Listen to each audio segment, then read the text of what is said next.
A paz de nosso Senhor e Salvador Jesus Cristo, meus irmãos, é com muita alegria que estamos abrindo mais uma vez nossa sala de aula virtual e gostaríamos de recebê-lo com a paz de nosso Senhor e Salvador Jesus Cristo.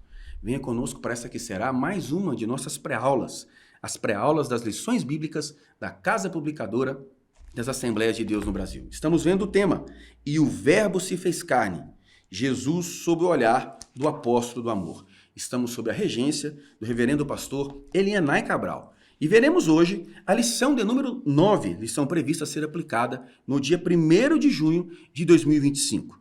E o nosso tema será o caminho, a verdade e a vida. Antes de nós adentrarmos nos comentários e nos textos bíblicos aqui propostos, gostaríamos de pedi-lo por gentileza que deixe aí a sua curtida, seu comentário, o seu nome, a cidade e o nome do pastor de onde você está nos assistindo.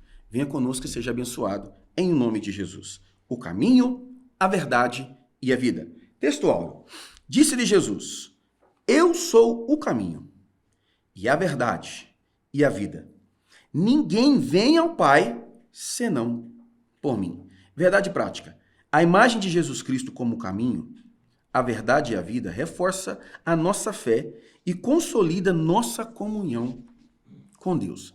A leitura bíblica em classe encontra-se registrada no Evangelho de Jesus pelo registro de João, capítulo 14, até o versículo de número 15. Assim nos diz a palavra de Deus: Não se turbe o vosso coração. Credes em Deus, crede também em mim. Na casa de meu pai há muitas moradas. Se não fosse assim, eu vos teria dito, pois vou preparar-vos lugar. E, se eu for e vos preparar lugar, virei outra vez e vos levarei para mim mesmo, para que onde eu estiver, estejais vós também. Mesmo vós sabeis para onde vou e conheceis o caminho. Disse-lhe Tomé: Senhor, nós não sabemos para onde vais, e como podemos saber o caminho? Disse-lhe Jesus: Eu sou o caminho, e a verdade, e a vida. Ninguém vem ao Pai, senão por mim. Se vós me conhecesseis a mim, também conheceríeis a meu Pai, e já desde agora o conheceis e o tendes visto. Disse-lhe Filipe: Senhor, mostra-nos o Pai. O que nos basta? Disse-lhe Jesus: Eu estou há tanto tempo convosco, e não me tendes conhecido, Filipe. Quem me vê a mim, vê o Pai. E como dizes tu, mostra-nos o Pai? Não crês tu que eu estou no Pai e que o Pai está em mim? As palavras que eu vos digo, não as digo a mim mesmo, mas o Pai que está em mim é quem fez as obras. Crede-me que estou no Pai, e o Pai em mim. Crede-me, ao menos, por causa das mesmas obras. Na verdade vos digo que aquele que crê em mim também fará as obras que eu faço, e as fará maiores do que estas, porque eu vou para o meu Pai. E tudo quanto pedides em meu nome, eu farei, para que o Pai seja glorificado no Filho. Se pedides alguma coisa em meu nome, eu farei. Se me amardes, guardareis os meus mandamentos. Com alegria, meus amados, que estamos recebendo, nesta ocasião, auxiliar de trabalho, irmão Gabriel Felipe. Meu amado, deixa aí a sua saudação e as suas notas introdutórias em nome de Jesus. Quero cumprimentar os amados irmãos com a paz do Senhor. É uma alegria estarmos aqui para mais uma pré-aula ao lado do evangelista Jadson, do evangelista Rafael, superintendentes da Escola Bíblica Dominical. Disse-lhe Jesus: Eu sou o caminho, a verdade e a vida. Nós vivemos num tempo que muitos dizem ter encontrado o caminho para a felicidade, para a prosperidade, e alguns dizem até mesmo encontrar o caminho para a salvação. Não é de causar espanto, porque a Bíblia nos diz em Provérbios, capítulo 14, versículo 12, há caminhos que ao homem parece direito, mas o fim deles são os caminhos da morte. Mas hoje nós estamos pregando um Jesus que é o único e verdadeiro caminho que nos leva ao Pai, o único caminho que nos leva à salvação. Nós vivemos hoje num mundo de enganação, onde que no final das contas o que vale de verdade são as curtidas e os likes que se tem no Instagram. Mas nós pregamos aqui hoje um Jesus que não é enganador, que não é uma enganação, mas é a verdade. E a verdade que liberta. Por fim, nós vivemos num mundo que está em pecado, vai de mal a pior. E a Bíblia diz que o salário do pecado é a morte, mas o dom gratuito de Deus é a vida eterna. E por quem? por Cristo Jesus, nosso Senhor. Ele é a vida. Logo, nós não estamos falando aqui nessa pré-aula simplesmente de um Jesus que é um bom exemplo para nós, mas de Jesus, que é o caminho, a verdade, a vida, o nosso Salvador e a razão da nossa vida. Evangelista irmão Rafael, sua saudação, suas notas introdutórias, meu querido. Meus irmãos, a paz do Senhor. Conforme o texto áureo da nossa lição, comentando este versículo bíblico, para quem está perdido, Jesus é o caminho. Para quem está na mentira, Jesus é a verdade. Para quem está na morte, Jesus é a vida. E na parte B do versículo, ele diz: ninguém vem ao Pai se não for por mim. Onde o Pai está? Essa é a pergunta. Em Mateus 6, verso 9, na oração do Pai Nosso, Jesus revela a resposta. Pai nosso que está no céu. Então, quando Jesus diz que ninguém vem ao Pai se não for por mim, é Jesus dizendo que não existe outro caminho que leva ao céu, senão por meio dele. Atos 4,12 confirma que em nenhum outro há salvação, porque também debaixo dos céus nenhum outro nome há dado entre os homens pelo qual devemos ser salvos. Amados, no âmbito da manifestação do pensamento da liberdade religiosa, gostaríamos de fincar estacas e estabelecer balizas no sentido de afirmarmos de maneira categórica: não há salvação fora da pessoa bendita e maravilhosa de Jesus. Lucas capítulo 19, versículo 10. Pois o Filho do Homem veio buscar e salvar o que estava perdido. Só em Jesus, na pessoa bendita e maravilhosa de Jesus, nós encontramos a salvação. A declaração do Mestre é por demais suficiente. Eu sou o caminho, a verdade e a vida. Portanto, não há espaços para divagações filosóficas, religiosas e sociológicas. Na manifestação da nossa fé, da genuinidade daquilo que acreditamos, Jesus nos é suficiente. É o que se respondeu ao carcereiro, nas palavras de Paulo em Atos capítulo 16, versículos 30 e 31. Então, levou-os para fora e perguntou: Senhores, que devo fazer para ser salvo? Eles responderam: creia no Senhor Jesus e serão salvos, você e os de sua casa. Não é o Papa que nos salva, não é o pastor presidente da igreja que nos salva, não é o presidente da convenção que nos salva, não é a igreja como organismo humano que nos salva. Todas essas indicações são humanas e defeituosas. Somente em Jesus, o infalível homem perfeito, que nós podemos encontrar salvação e descanso para as nossas almas. Ponto da número 1. Consolo e promessa do Senhor Jesus. Auxiliar trabalho, irmão Gabriel. Por que precisamos desse caminho e por que Jesus é esse caminho? Romanos 3,23 faz uma verdade incontestável. Todos pecaram. E por causa disso, destituídos estão da glória de Deus. Diante desse cenário, o pecado nos separando de Deus, do relacionamento com Deus, nesse cenário onde nós estamos distantes da glória de Deus, o que faremos? O que poderemos fazer? Quem nos salvará? A palavra do Senhor nos diz, 1 João 2,2, que Ele quem? Jesus, é a propiciação pelos nossos pecados. E não somente pelos nossos, mas também pelos de todo mundo. Colossenses 2, 13 e 14 também está escrito: E, quando vós estáveis mortos nos pecados e na incircuncisão da vossa carne, vos vivificou juntamente com ele, perdoando-vos todas as ofensas, havendo riscado a cédula que era contra nós nas suas ordenanças, a qual de alguma maneira nos era contrária, e atirou do meio de nós, cravando-a na cruz. Ou seja, nossos pecados nos separam de Deus e nós estamos separados eternamente dele. Somente Jesus pode nos trazer para perto de novo. Só Jesus é o sacrifício perfeito e o único caminho que nos leva ao Pai, que nos leva a Deus. Não há outro intermediador, não há outro que possa se colocar nessa posição. Só Jesus Cristo é esse caminho, por conta do sacrifício perfeito que ele fez na cruz do Calvário. É por causa de Cristo, é por causa dele, que em João capítulo 14, versículo 23,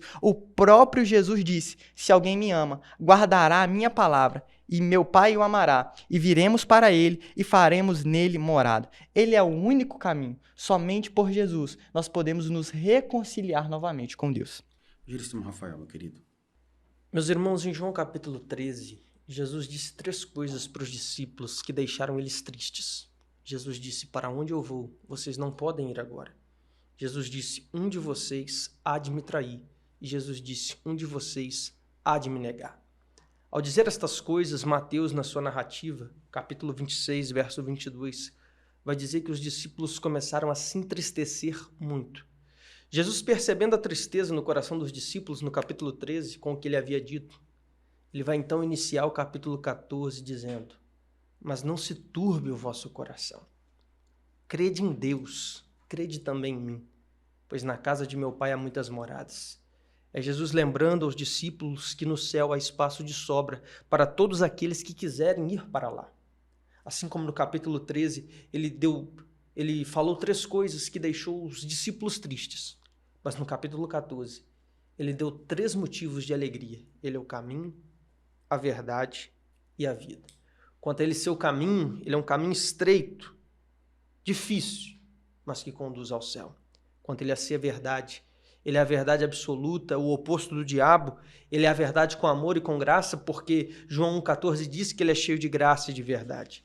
E quanto a ele ser a vida, ele é vida plena. Jesus é vida abundante. Jesus é vida eterna. Foi o que ele disse em João 10, verso 10. Eu vim para que tenhais vida e a tenham com abundância. Foi o que João Batista disse em João 3,36. Quem crê no Filho de Deus tem a vida eterna. Queridos, a proposta do comentarista é nós trabalharmos a ordem cronológica dos fatos. No capítulo 13, Jesus lava os pés dos seus discípulos. Jesus prevê a dupla traição que enfrentaria, a traição de Judas e a traição de Pedro. E a partir do versículo de número 31, Cristo abre brecha para prefaciar os seus discursos derradeiros. O Senhor, portanto, está apresentando ao seu colégio apostólico, ao Santo Colégio Apostólico, suas últimas instruções, dando a eles palavras objetivas de consolo, já que estavam ali vivendo os seus últimos minutos com o Senhor. É por isso que no capítulo 14, verso 1, ele introduz todo o sermão, toda a conversa, tranquilizando os apóstolos. Não se turbe o vosso coração. Credes em Deus, credes também em mim. E Cristo vai desenvolver a sua teologia soteriológica, dando uma afirmação insuperável no versículo de número 6.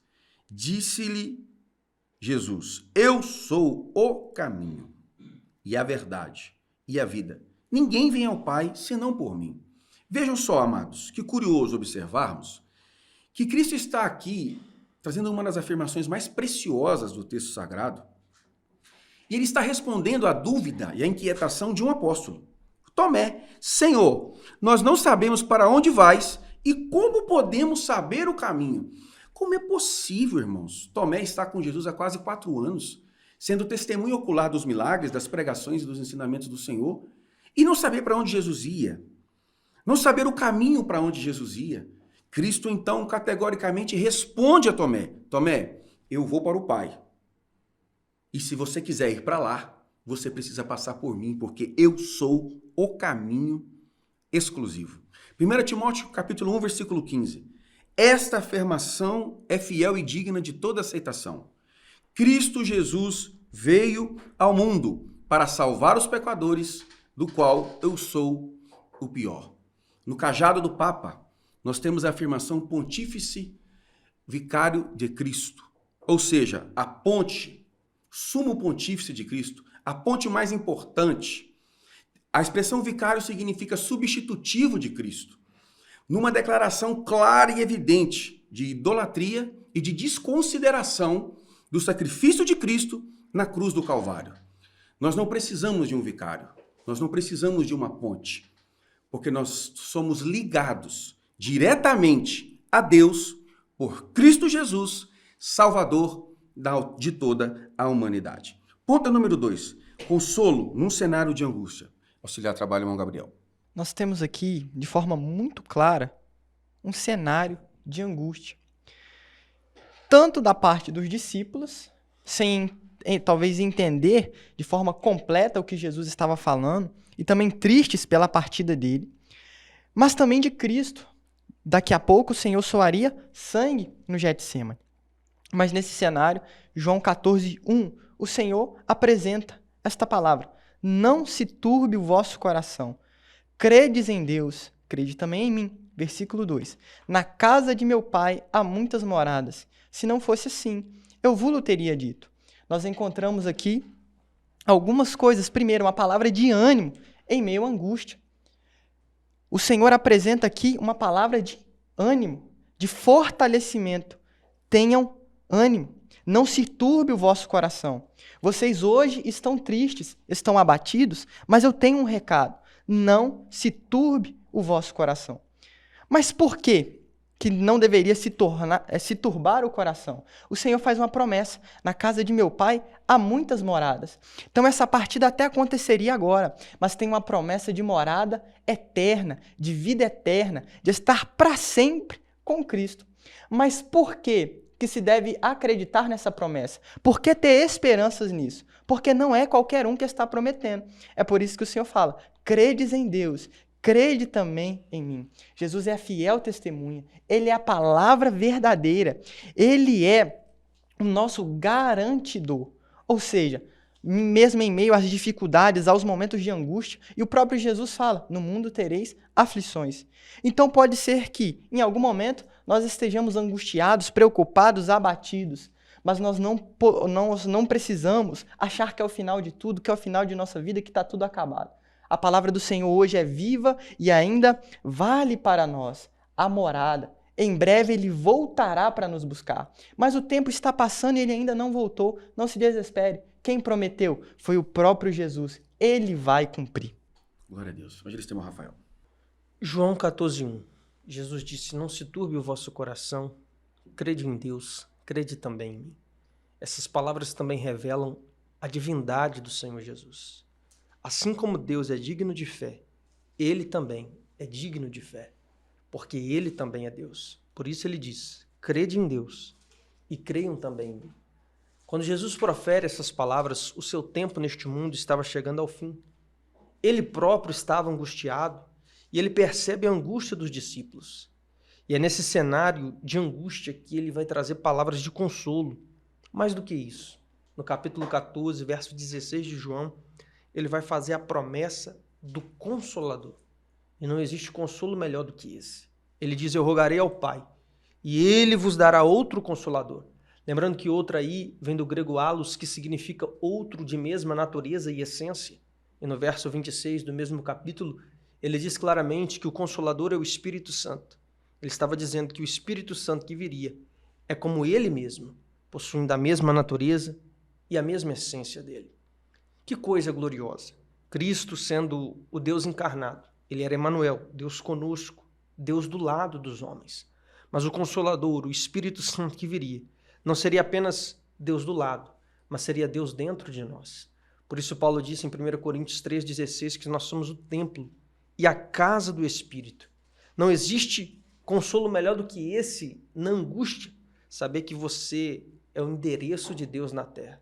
Saber que, seja na tempestade ou na bonança, uma vez que você recebeu Jesus como Senhor ou Salvador, não importa se é tempestade ou bonança, Jesus está contigo no barco e o Espírito Santo está dentro do seu coração.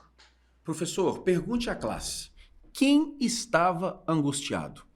O texto de João capítulo 12, versículo 27, nos dá essa resposta. Agora, a minha alma está perturbada. E que direi eu? Pai, salva-me desta hora? Mas para isso vim a esta hora. Cristo estava angustiado, visto que a faceta da sua humanidade, em convivência harmônica com a sua deidade, o Deus onipresente, onisciente, o Deus que sabe de todas as coisas, previu todos os suplícios, todo o sofrimento que enfrentaria no Calvário.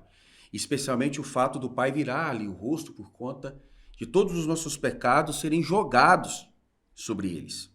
Os apóstolos também estavam angustiados. Eles conviveram com Jesus por quase 4 anos. Criaram com Jesus vínculos indestrutíveis. Cristo, então, lhes apresenta uma palavra de consolo, afirmando que a perspectiva do Evangelho não é efêmera. A perspectiva do Evangelho é para além dessa nossa existência humana, terrena, material e passageira, que agora nós vivemos nesse tabernáculo. Cristo então deixa para eles esse consolo. Na casa de meu Pai há muitas moradas. Tanto a teologia reformada quanto a teologia pentecostal clássica entendem que Jesus está falando do céu. O lugar de morada é o lugar, o céu. O Senhor está fazendo uma referência ao céu. E é exatamente nesse contexto de incertezas, dificuldades e medo que Jesus Cristo consola os santos apóstolos, para que eles sejam cheios de esperança, entendendo que uma vida com Deus vai para muito além das dificuldades e momentos de dificuldade que estivermos passando. Ponto número 3. Uma promessa gloriosa. Meus irmãos, será que nós ainda esperamos e temos essa viva esperança no nosso coração? Dessa promessa gloriosa de Cristo?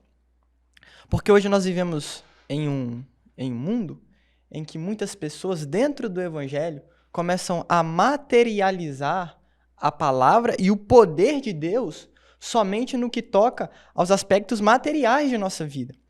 Mas o apóstolo Paulo vai dizer que se nós esperamos Cristo somente para esta vida, somos os mais miseráveis de todos os homens. A nossa alma, o nosso espírito, nós precisamos esperar e aguardar ansiosamente pela nossa redenção, pela volta do Senhor Jesus. Essa é a nossa viva esperança. Romanos capítulo 8, alguns versículos, versículo 18, porque para mim tenho por certo que as aflições deste tempo presente não são para comparar com a glória que em nós há de ser revelada. Nós temos uma verdade, independente do que nós passamos ou que nós iremos passar, nós aguardamos uma promessa que será muito maior do que tudo aquilo que nós podemos viver hoje. Versículo 22, porque sabemos que toda a criação geme e está juntamente com dores de parto até agora. E não só ela, mas nós mesmos, que temos as primícias do Espírito, também gememos em nós mesmos, esperando a adoção, a saber, a redenção do nosso corpo. E da mesma maneira, também o Espírito ajuda as nossas fraquezas, porque não sabemos o que havemos de pedir como convém, mas o mesmo Espírito intercede por nós, com gemidos inexprimíveis. Meu irmão, não pare, não desanime, se lembre desta promessa, tenha essa promessa viva em seu coração, porque enquanto nós estivermos aqui, dificuldades virão, mas há uma promessa, a morada preparada para nós. Enquanto isso, o Espírito Santo nos ajuda em nossas fraquezas. Evangelista Rafael. Meus irmãos, Mateus capítulo 6, verso 9, Jesus nos ensina a orar, Pai nosso que está no céu. Portanto, quando em João 14, verso 2, ele fala da casa do Pai, entendemos que isto é uma referência ao céu. E se o céu é a casa do Pai, isso implica dizer que somente aqueles que são filhos é que irão para lá.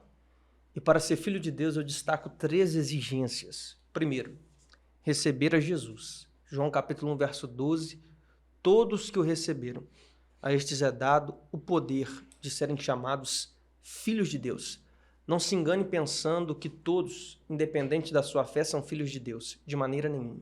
Marcos 16, 15 diz, ide por todo mundo, pregai o evangelho a toda criatura. Porque aquele que ainda não recebeu Jesus por meio do evangelho não é filho, é apenas criatura de Deus. Uma segunda exigência é promover a paz. Pois Mateus 5, verso 9 diz, bem-aventurados os pacificadores, porque eles serão chamados de filhos de Deus. O filho de Deus é aquele que não semeia discórdia, mas ele semeia a paz. O filho de Deus, ele não constrói muros para separar pessoas, mas ele constrói pontes para ligar pessoas. O filho de Deus é aquele que apazigua, é aquele que reconcilia as pessoas, pois como está dito em Provérbios 6, 16 e 19, Deus abomina o que semeia contenda entre irmãos. E por fim, o Filho de Deus é aquele que é guiado pelo Espírito de Deus, pois Romanos 8,14 diz claramente que todos que são guiados pelo Espírito de Deus, estes são filhos de Deus. O Filho de Deus Ele é guiado pelo Espírito Santo por meio da revelação da sua palavra, a qual é, por ele, plenamente inspirada. Estes são os filhos de Deus que um dia vão ter o privilégio de morar na casa do Pai. Queridos, a promessa de morar no céu, ou de conhecer o céu do lado de dentro, é maravilhosíssima. Avalie o versículo número 3 do capítulo 14. E, se eu for e vos preparar lugar, virei outra vez e vos levarei para mim mesmo, para que, onde eu estiver, estejais vós também. Os discípulos experimentaram isso por 3 anos e meio, 4 anos. Onde Jesus estava, os discípulos e apóstolos estavam com ele. Ao nascer do sol, ao crepúsculo no fim do dia, eles puderam experimentar, por um curto período de tempo, é verdade, 3 anos e meio, 4 anos, a convivência diária com o Nazareno, o maravilhoso Deus, Jesus. E a promessa de Jesus é exatamente essa, é restituir essa convivência diária, essa convivência próxima com aqueles que o servem. Só os 12 e mais poucas outras pessoas tiveram o privilégio de conviver com Jesus tão proximamente durante esse período terreno. Mas a promessa de João capítulo 14, versículo 3, é dada para todo aquele que crê no poder do seu nome. Lembremos-nos de 1 Tessalonicenses capítulo 4, versículos 16 e 18.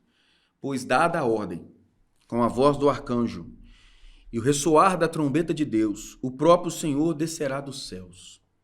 E os mortos em Cristo ressuscitarão primeiro. Depois nós, os que estivermos vivos, seremos arrebatados com ele nas nuvens para o encontro com o Senhor nos ares, e assim estaremos com o Senhor para sempre. Console-se uns aos outros com essas palavras. O que nos consola não é a promessa de bens materiais ou de uma vida confortável.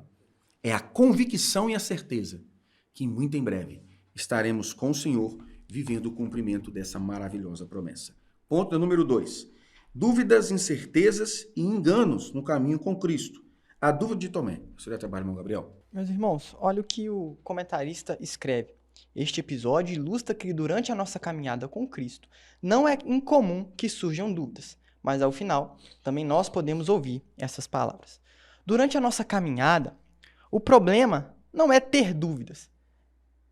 A questão é aonde essas dúvidas serão sanadas. Vamos para o texto? Mateus capítulo 17. Já aproveito também, quero nesse texto, mandar um abraço para o pastor Márcio Santos e sua esposa, Natália, pregadora do Evangelho, que sempre está nos acompanhando, comentando. E ele, uma vez na escola bíblica de obreiros, deixou uma palavra nesse texto aqui.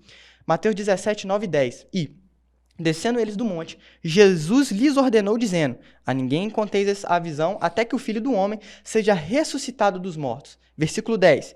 E os seus discípulos o interrogaram, dizendo: por que dizem, então, os escribas que é mister que Elias venha primeiro? Os discípulos têm uma dúvida, mas eles estão junto com quem? Junto de Jesus. Neste caso aqui, os 3 mais próximos, Pedro, Tiago e João. Eles estão ali no momento a sós com Deus e perguntam: Senhor, eu quero tirar uma dúvida. Minha dúvida é essa. Ao descer, o mestre se depara com uma situação. Os discípulos que ali estavam não haviam conseguido expulsar um espírito maligno. Jesus dá uma dura repreensão. Ó geração incrédula e perversa, até quando estarei eu convosco e até quando vós sofrereis? Trazei ele aqui. Mas depois os discípulos, mesmo com a repreensão, procuram Jesus em particular, no momento a sós, e falam: Senhor, eu tenho uma dúvida, eu quero tirar essa dúvida com o Senhor. Por que não podemos nós expulsá-los? Durante a caminhada, não é incomum ter dúvidas. Mas com quem que essa dúvida será sanada? Se for junto de Jesus, se for no a sós com Jesus, eu tenho certeza que você ouvirá as palavras do bom mestre e esclarecerá qualquer sombra de dúvida que estiver no seu coração. Graças a Deus. Evangelista, irmão Rafael. Meus irmãos, uma das declarações mais belas de Jesus, que é a de João 14, verso 6, eu sou o caminho, a verdade e a vida, ela é resultado de uma resposta que Jesus dá a Tomé, que no versículo 5 anterior, pergunta a Jesus: Senhor, não sabemos para onde vai. Como poderemos saber o caminho? Na mentalidade de Tomé, o caminho era apenas uma trajetória. Mas Jesus vai revelar que o caminho é uma pessoa. Ele diz: eu sou o caminho. Interessante também observar que a resposta de Jesus, ela vai além. Jesus amplia a revelação, porque Tomé pergunta apenas sobre o caminho, mas Jesus diz que ele é o caminho, mas também a verdade e a vida. Porque Jesus é assim, ele nos surpreende, ele supera as nossas expectativas. Efésios 3:20 diz que Deus é poderoso para fazer tudo muito mais além do que pedimos ou pensamos. É bom lembrar que, respondendo à dúvida de Tomé, Jesus deixa claro também que ele não é um caminho, mas ele é o caminho. A presença do artigo definido "o" indica que Jesus é o único caminho que leva ao Pai, é o único caminho que leva ao céu. Portanto, a mentira que o ecumenismo prega, dizendo que todos os caminhos levam a Deus, não passa disso, um engano, porque Jesus é o único caminho que leva a Deus. Amados, eu fico aqui imaginando o cenário. Jesus no colégio apostólico, provavelmente à mesa ainda, e a conversa se desenvolvendo de maneira espontânea e natural. É quando Tomé se vale desse ambiente de dúvida e manifesta a Jesus verdadeiramente a sua dúvida, a sua inquietude, a sua ansiedade. E Cristo, com a paciência e amor que lhe é tão peculiar, responde a Tomé: fique tranquilo, Tomé, eu sou o caminho, a verdade e a vida. A superação de questionamentos e dúvidas, ou na superação de questionamentos e dúvidas, consiste o nosso crescimento pessoal. Tomé poderia ter ficado calado, não ter perguntado nada e ter continuado com a sua dúvida. Portanto, não existe pergunta idiota. Existe o idiota que não pergunta o que sente dúvida. Tomé, então, se livra desse comportamento e ele rasga o verbo perguntando a Jesus. Oxalá que nós tenhamos a sorte de Tomé, de termos os nossos questionamentos respondidos pelas pessoas corretas, com fundamentação e histórias corretas. Tiago, capítulo 1, versículos 6 e 8 nos diz: peça, porém, com fé, sem duvidar, porque aquele que duvida é semelhante à onda do mar, levada e agitada pelo vento. Os discípulos pediram a Jesus. Lucas capítulo 17, versículo 5. Os apóstolos disseram ao Senhor: aumenta a nossa fé. Vez e outra na caminhada cristã, nós nos veremos diante de diversas encruzilhadas. E que se não for a fé inabalável no Filho de Deus, nós teremos a nossa história e a nossa vida sucumbida. Que possamos pedir a Deus e que Ele nos atenda, aumentando a nossa fé para a glória do seu nome. Ponto 2. As incertezas de Pedro e Filipe. Achei um bom amigo, Jesus, o Rei dos Reis. Assim começa um dos hinos da harpa mais cantados. E é de fato, Jesus ele é nosso Salvador, ele é o nosso Senhor, ele é o dono da nossa vida. Mas ele também é nosso amigo, nosso bom amigo. E um amigo tem a liberdade de compartilhar ideias, compartilhar dúvidas e dialogar a respeito de algum assunto. E eu louvo ao nome do Senhor Jesus, porque Ele é o nosso Salvador, Senhor. Ele é todo-poderoso, mas Ele também nos convida para um relacionamento. Por que Jesus é nosso mestre? Porque nós damos crédito à palavra de Jesus. Ele mesmo disse: vós me chamais mestres e Senhor. E vocês dizem bem, porque eu o sou. Ele tem palavra de vida eterna. Pedro fala com o Senhor, respondeu-lhe, pois, Simão Pedro: Senhor, para quem iremos nós? Tu tens as palavras da vida eterna, e nós temos crido e conhecido que tu és o Cristo, o Filho de Deus. Ele é nosso guia, ele é o nosso sumo pastor. Eu sou o bom pastor dá sua vida pelas ovelhas. E as respostas dele não são de um mercenário que está interessado com os bens materiais, mas de um pastor que ama verdadeiramente a ovelha. E João, ele constata, e por isso escreve, 1 João, capítulo 1, versículo 1, o que era desde o princípio, o que vimos com os nossos olhos, e o que temos contemplado, e as nossas mãos tocaram da palavra da vida. Então, a palavra de Jesus, o conselho do Mestre, é um conselho certo, sem dúvidas, sem erros, porque vem do nosso Mestre. E glorificado seja o nome do Senhor por isso. É um conselho de um amigo que nos ama e está disposto a nos ajudar. Evangelista Rafael, fique à vontade. João 13:36, Jesus responde a Pedro dizendo: para onde eu vou? Você não pode me seguir agora. Mas Jesus diz: depois me seguirás. E de fato, Pedro seguiu Jesus em alguns aspectos. Por exemplo, Jesus morreu crucificado. Pedro também, de forma semelhante, segundo a tradição, morreu crucificado com um detalhe diferente, de cabeça para baixo, pois, segundo o pedido dele, ele não se considerava digno de morrer como seu Senhor. Quando Jesus diz a Pedro que depois me seguirás, Jesus estava prestes a sair deste mundo. O seu tempo, o seu ministério estava encerrando, ele estava para voltar para o céu muito em breve. Então Jesus, com estas palavras, também estava dizendo que Pedro um dia chegaria ao céu, Pedro seria salvo. Quanto à dúvida de Filipe, em João 14, verso 8, Filipe pergunta: Senhor, mostra-nos o Pai, o que nos basta, isso nos é suficiente. A resposta de Jesus a Filipe foi um pouco mais áspera, foi quase que uma reprimenda em relação à resposta que ele havia dado a Pedro ou a Tomé. Jesus diz a Filipe: Filipe, estou há tanto tempo convosco e ainda não me tendes conhecido? Você não sabe que o Pai está em mim e que eu estou no Pai? Como dizes, mostra-nos o Pai? A resposta de Jesus a Filipe revela que conhecer o Deus encarnado, andar com Jesus, era o mesmo que andar com o Pai, era o mesmo que conhecer o Pai. Porque Jesus disse em João 10, verso 30, eu e o Pai somos um. Amados, a Bíblia não é um panfleto nojento político.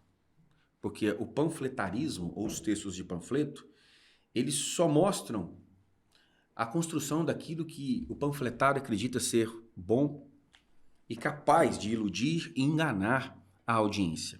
A Bíblia ela mostra as fragilidades, os defeitos e as inquietudes de todos os seus personagens. Até o próprio Jesus diz que estava abalado emocionalmente, é o que nós podemos concluir de João capítulo 12, versículo 27.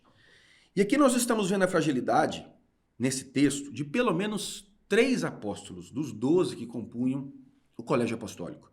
Temos a inquietude de Pedro, em 13:36, a respeito do lugar para onde Jesus ia.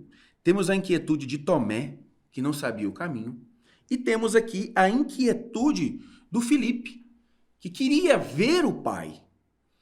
E isso é muito comum na Bíblia Sagrada. O próprio apóstolo Paulo, no primeira carta de Timóteo, capítulo 1, versículo 15, ele diz: esta afirmação é fiel e digna de toda aceitação.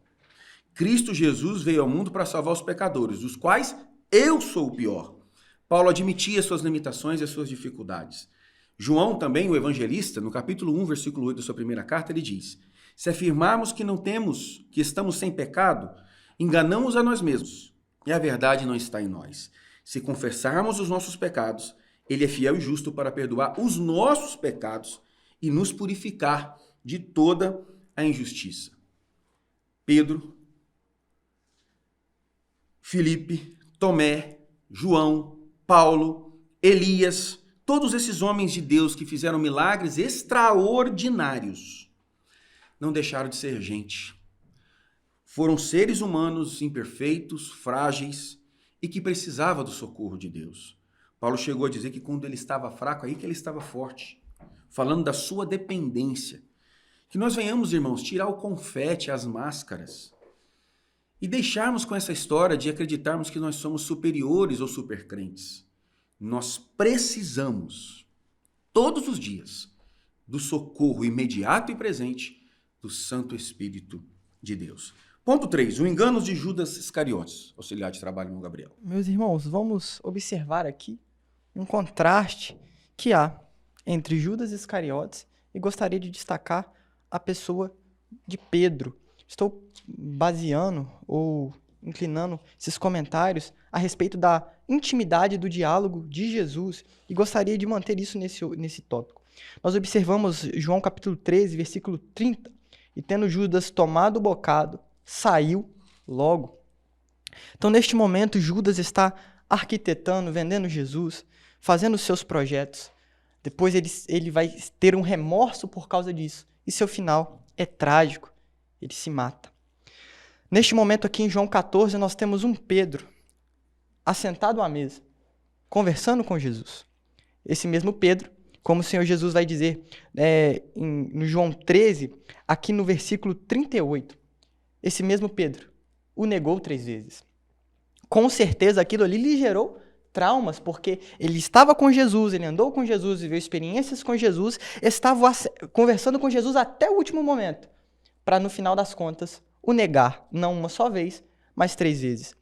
Mas eu louvo ao nome do Senhor Jesus que a graça nos encontra. Pedro com o coração ferido, machucado, mas o Senhor Jesus, conhecedor de todas as coisas, depois de ressuscitar, marca um encontro com Pedro na praia para ter um diálogo com Pedro. Neste momento é quando o Senhor vai curar as feridas de Pedro, falando: Pedro, tu me amas? Na terceira pergunta, Pedro, talvez com o olho cheio de água, pensando no que havia feito, fala com o Senhor Jesus: Senhor, numa conjectura, talvez passou na mente dele: eu pequei, eu errei, mas tu sabes que eu te amo. Pedro deixa claro: Senhor, eu errei, mas o Senhor conhece meu coração, sabe o quanto eu te amo e que estou arrependido. Judas não deu lugar a esse arrependimento, mas deixou que as confusões e que tantas outras questões, um coração não firmado em Jesus Cristo, o levasse à morte. Mas o Senhor não quer que você seja como Judas, mas sim como Pedro, que talvez em algum momento até errou, mas que dá espaço ao arrependimento e para a graça salvadora e a cura que vem de Jesus Cristo. Evangelista Rafael. Meus irmãos, a história de Judas Iscariotes talvez seja uma das mais tristes da Bíblia Sagrada. Judas passou pelo menos 3 anos e meio da sua vida ouvindo Jesus pregar. Que privilégio! Ouvir o Deus encarnado pregar. Quando Jesus pregava, o coração dos seus discípulos ardia. Portanto, Judas teve muitas oportunidades de se arrepender, de mudar de conduta, de deixar a avareza, de mudar de vida. Mas Judas representa um tipo de pessoa que existe ainda hoje. Gente que conhece a luz, mas prefere as trevas. Gente que conhece a verdade, mas prefere a mentira. Gente que conhece Deus, mas prefere o diabo. Gente que conhece a vida, mas prefere a morte. Gente que conhece o dono do céu, mas prefere ir para o inferno. Estes são Judas que existem ainda nos dias de hoje, que endurecem seu coração para a palavra de Deus e não permitem que ela os molde, os transforme.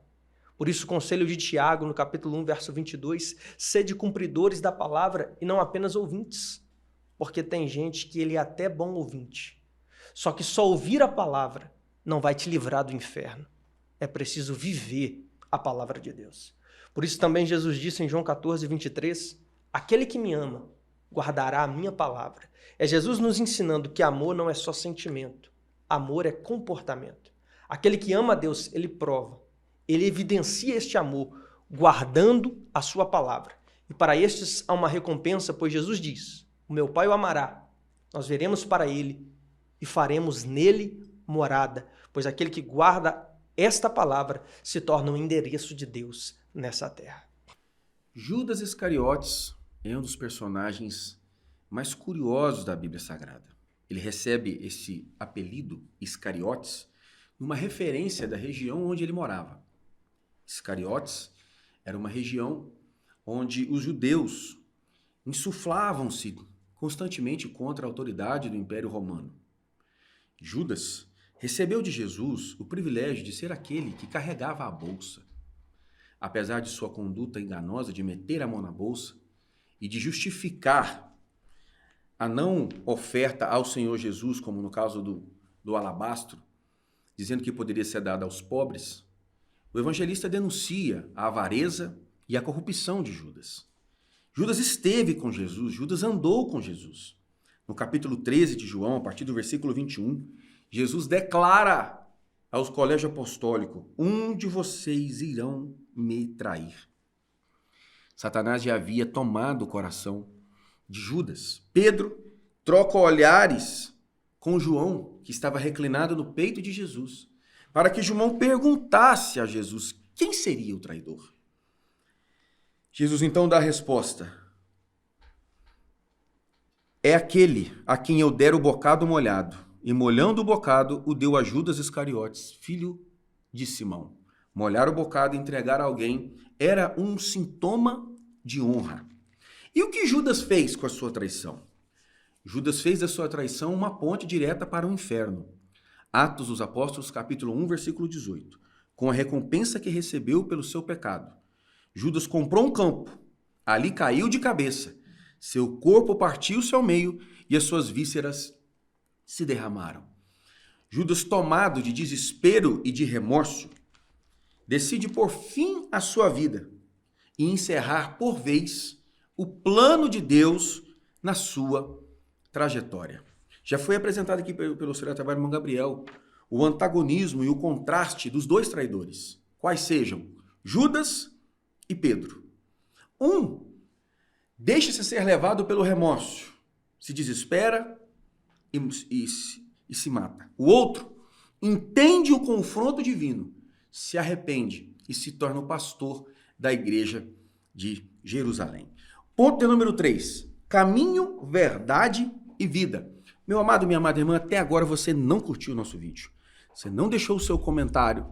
Deixa aí a cidade, o lugar, o nome do seu pastor. Compartilhe esse vídeo.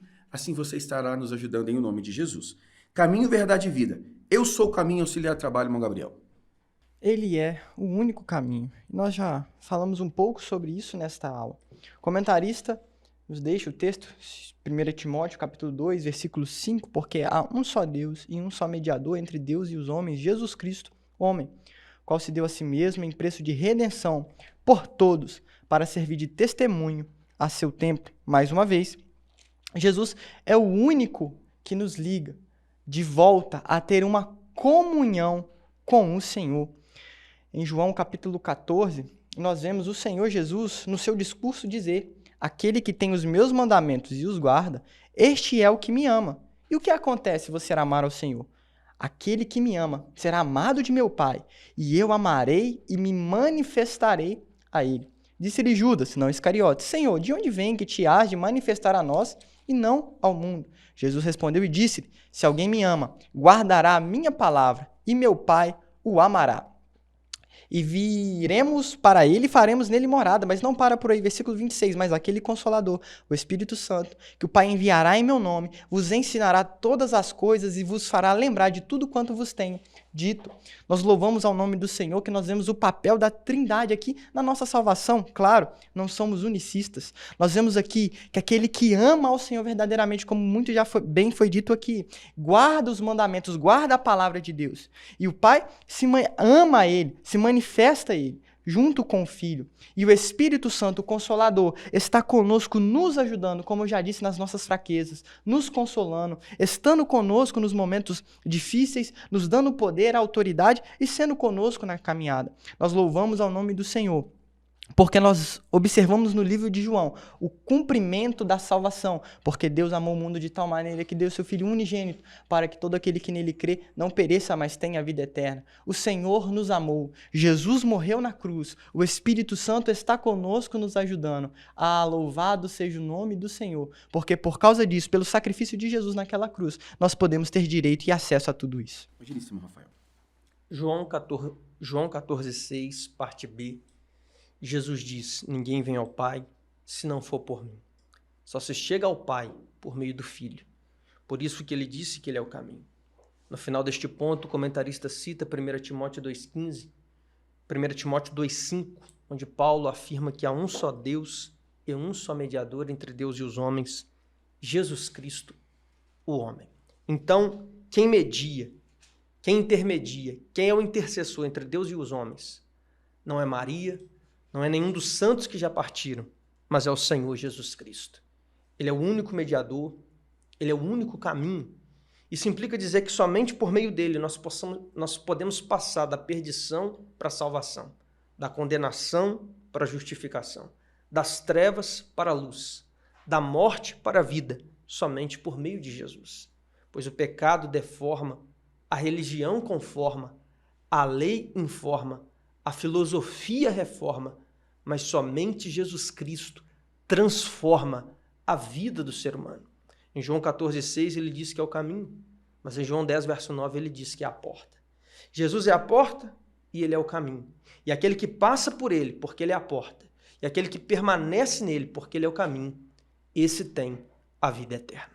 Pastor Antônio Gilberto, de saudosa memória, tinha a seguinte máxima: ensinar o evangelho de Jesus pregando a sua vinda e quem ele era, e pregar o evangelho de Jesus, ensinando quem ele era e o que ele fazia. Portanto, a lição de hoje ela tem cunho evangelístico, sim. Por isso, convide alguém de sua família, de sua proximidade, para participar dessa lição e conhecer esse caminho maravilhoso que é Jesus. À luz do que Paulo escreve na primeira epístola a Timóteo, capítulo 2 e 5, o único mediador entre Deus e os homens é Jesus Cristo, o homem. Paulo, como jurista que ela, está se valendo aqui de uma linguagem jurídica. Quem é o mediador? Ou quem era o mediador na jurisprudência do antigo Império Romano?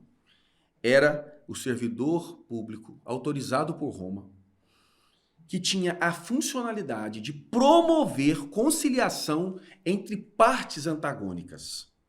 Portanto, é Jesus Cristo quem promove a paz entre o eterno, o Deus Todo-Poderoso, e a humanidade e o homem caído.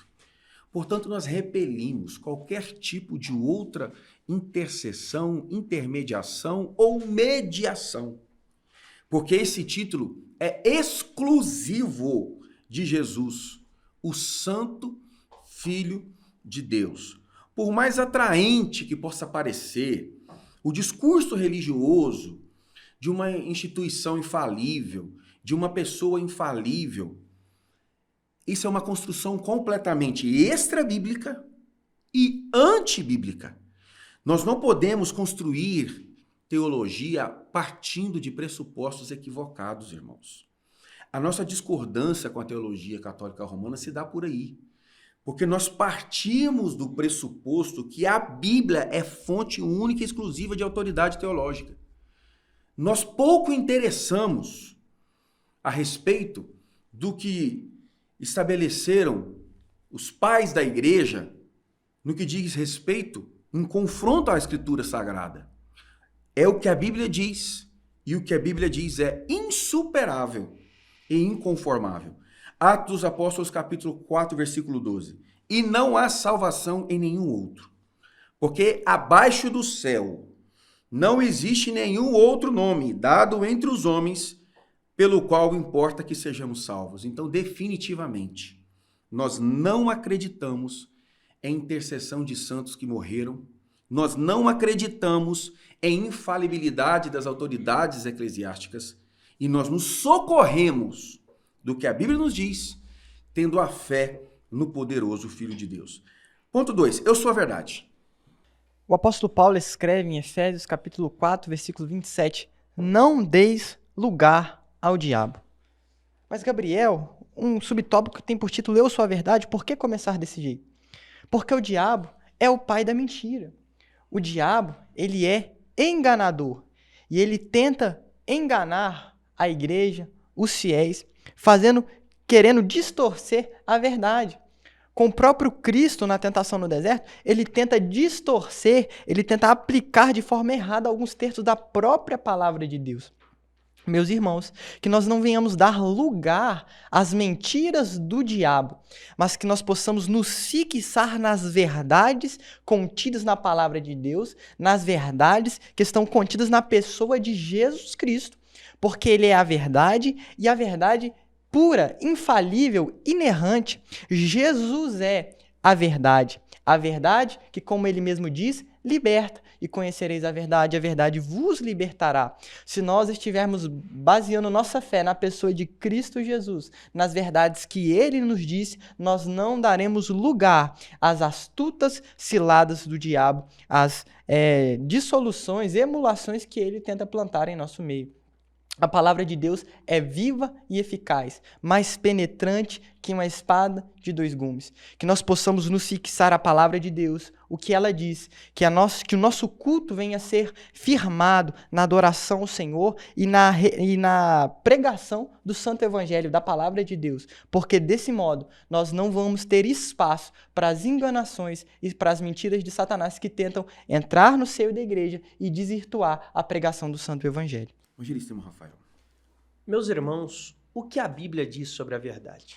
No Salmo 51, verso 6, está escrito que Deus ama a verdade no íntimo. João 8, verso 32 diz: conhecereis a verdade, e a verdade vos libertará. Pois a mentira escraviza, mas a verdade liberta. João 17, 17, Jesus diz: santifica-os na verdade, a tua palavra é a verdade. A mentira contamina, mas a verdade santifica. E por fim, a verdade é uma pessoa, pois Jesus diz em João 14, verso 6, eu sou o caminho e a verdade. E Jesus sendo verdade, ele é uma verdade plena, perfeita e absoluta. O apóstolo Paulo, em 1 Timóteo 13, verso 15, se referindo à igreja, ele diz que a igreja é a coluna e a firmeza da verdade. Assim como uma coluna ergue uma casa, a igreja foi chamada para erguer a Cristo, pregar a Cristo, viver a Cristo. A igreja tem Cristo como modelo, porque Ele é a verdade. Então que possamos sempre olhar para Jesus, pois Ele é o autor e consumador da nossa fé. Queridos, 1 Coríntios capítulo 3, versículo 1. Irmãos, não vos pude falar como a pessoas espirituais, mas como a pessoas carnais, como a crianças em Cristo. O conselho bíblico é nós crescermos em graça, crescermos em conhecimento. Portanto, nós precisamos entender que a afirmação de Jesus, dizendo que ele é a verdade, exclui, sem nenhuma contestação, toda proposta filosófica argumentativa que se opõe ao conteúdo programático da doutrina de Cristo contida nos evangelhos. Na nossa vida secular, no desenvolver da dinâmica da nossa existência, é natural que nós nos depararemos dia a dia com questões que são de natureza secular, questões leigas, questões laicas. Nós não precisamos necessariamente espiritualizar tudo. E nós precisamos compreender em que ponto da fé nós chegamos, que é o nível da nossa maturidade espiritual. Entendendo que Jesus é a verdade, Paulo aconselha Timóteo: digo mais uma vez, não se envolva em discussões tolas e ignorantes que só servem para gerar brigas. Ele aconselha Tito: evite, porém, controvérsias tolas, genealogias, discussões e contendas a respeito da lei, porque essas coisas são inúteis e sem valor. A internet está cheia de discussões a respeito do sexo dos anjos, coisas que não produzem nada. Meu irmão, minha irmã, professor, professora, tivestes uma genuína experiência com Cristo? Fostes devidamente discipulado no Evangelho de Cristo? Tenha isso como uma verdade absoluta. E não perca o seu tempo discutindo com o idiota, porque ele vai ganhar de você, ele tem prática nisso. Portanto, se o indivíduo tem a declaração insuperável de que Cristo não é verdade, resta-nos tão somente orar por ele e apresentar o Evangelho com educação e simplicidade, nunca se envolvendo em discussões que mais transtornam a nossa mente e os nossos sentimentos do que produzem frutos de arrependimento. Jesus é a verdade superior e absoluta a tudo e a todos. Ponto 3. Eu sou a vida. Você já trabalha, irmão Gabriel? Ele é a vida. E a vida para além dessa vida que nós estamos hoje vivendo. Temos uma máxima aí no mundo secular: viva a sua vida, porque ela é curta. Aproveite a sua vida para que você não se arrependa. Como se a nossa vida aqui na Terra fosse o ápice da nossa existência, quando na verdade não é. A nossa vida aqui é curta, mas ela define a nossa eternidade. E essa vida pode ser, a vida verdadeira só pode ser aproveitada plenamente em Cristo, porque Ele é a vida. Quer um exemplo disso? O apóstolo Paulo, ele estava para morrer. Ele fala com Timóteo, Timóteo, estou sendo já oferecido por aspersão de sacrifício, e o tempo da minha partida está próximo. Ele teria motivos para ficar triste, talvez? Vou morrer. O que eu vou fazer? Mas ele diz, desde agora a coroa da justiça me está guardada, a qual o Senhor justo juiz me dará naquele dia. E não somente a mim, mas também a todos os que amarem a sua vinda. Então ele estava dizendo, enquanto eu vivi, eu combati o bom combate. Eu guardei a fé, eu acabei a carreira, guardei a fé. Fiz o que eu podia para pregar o evangelho. Mas agora, irei partir. E agora vem a melhor parte, me encontrarei com o Senhor. Mas tem uma notícia, Timóteo, isso não é só para mim não. Todos que amarem a sua vinda. Ame a volta de Jesus, a sua vinda, porque certamente você participará disso para a glória de Deus.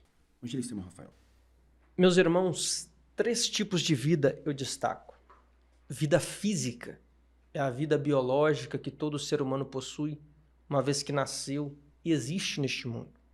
Depois nós temos a vida espiritual, que é um estado de comunhão e relacionamento com Deus ainda no tempo presente, por meio de Cristo. Isto porque João 4,24 diz que Deus é Espírito e em João 14, verso 6, Jesus disse que Ele é vida. Então, vida espiritual é ter comunhão com Deus neste tempo, por meio de Cristo. Pois aquele que não tem Jesus, segundo Efésios 2,1, está morto em ofensas e pecados. E por fim, vida eterna, a vida futura num corpo glorioso, na Nova Jerusalém, pois em Apocalipse 21, verso 4, diz que ali não haverá pranto nem choro, nem clamor, nem morte, nem dor. As coisas velhas terão passado, eis que tudo será novo, será vida eterna na presença de Deus. Seja qual for o tipo de vida, Deus é a fonte e a origem de toda a vida. E se temos vida é pela graça dele, pois Jesus disse em João 10, verso 10, eu vim para que tenham vida e a tenham com abundância. Auxiliar de trabalho, irmão Gabriel, suas notas de conclusão, meu querido. Meus amados, que o Senhor continue abençoando a vida de cada um que ouviu essa aula. É uma alegria estar aqui. E para concluir essa aula, esta lição, que nós possamos chegar a uma conclusão. Senhor Jesus, se o Senhor é o caminho, se o Senhor é a verdade, se o Senhor é a vida, vamos fazer o seguinte, Senhor, Tu és o meu tudo. Tudo que eu preciso para viver, a razão da minha vida. Que nós possamos andar, caminhar, trabalhar, mas não fazendo aquilo porque nós queremos ou porque precisamos, nada disso. Faça tudo para a glória de Deus, aguardando o dia da redenção, a volta do nosso Senhor Jesus. Viva a sua vida para viver a vida dele, assim como o apóstolo Paulo disse, não mais vivo eu, mas Cristo vive em mim, porque certamente tu serás, eu serei, nós seremos bem-aventurados. Evangelista irmão Rafael, sua conclusão, querido. Meus irmãos, meus queridos, se você quiser um carro, Deus pode te dar, o diabo também pode. Se você quiser fama, Deus pode te dar, o diabo também pode. Se você quiser dinheiro, Deus pode te dar, o diabo também pode. Agora, Deus pode te dar o céu e o diabo não pode. Jesus pode te dar o céu, pois ele é o caminho, a verdade e a vida. O que o diabo oferece é passageiro, mas o que Jesus te oferece é a vida eterna. Nós não sabemos os caminhos de Deus. Se porventura estamos sendo assistidos por alguém que ainda não aceitou Jesus como seu único e suficiente Salvador, deixamos aqui o convite de Cristo a você. Confesse seus pecados, agora nesse momento. Aí na sua casa, se ajoelhe diante de Deus e faça a seguinte oração. Senhor Jesus, confesso o pecador que sou, o necessitado da sua graça que sou. Perdoa os meus pecados, escreva meu novo nome no livro da vida e me insira no reino dos céus a partir da igreja santa e lavada pelo sangue do Cordeiro.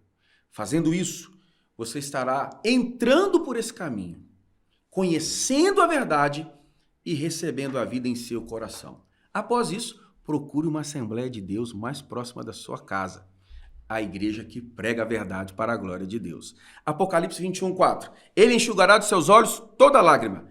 Não haverá mais morte, nem tristeza, nem choro, nem dor, pois as coisas antigas já passaram. Obrigado por sua audiência. Obrigado por sua atenção. Deus abençoe a sua casa e sua família, em nome de Jesus. Por sua atenção, Deus abençoe a sua casa e sua família. Por sua atenção, Deus abençoe a sua por sua atenção, Deus abençoe a sua por sua atenção, Deus abençoe a sua por sua atenção, Deus abençoe a sua